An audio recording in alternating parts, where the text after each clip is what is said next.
How to block someone on Messenger. Hey everyone, welcome back to the channel. If you are new here, don't forget to hit that subscribe button and turn on the notification bell to never miss an update. So first of all, open up Messenger on a device. Now find the person whom you want to block. Then tap on their profile. Then tap on view profile.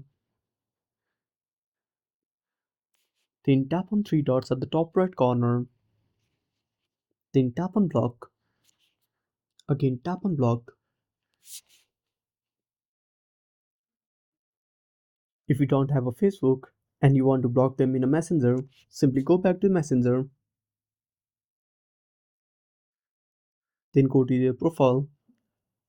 Now tap on the profile name, then tap on three dots, then tap on block, again tap on block, and that's it.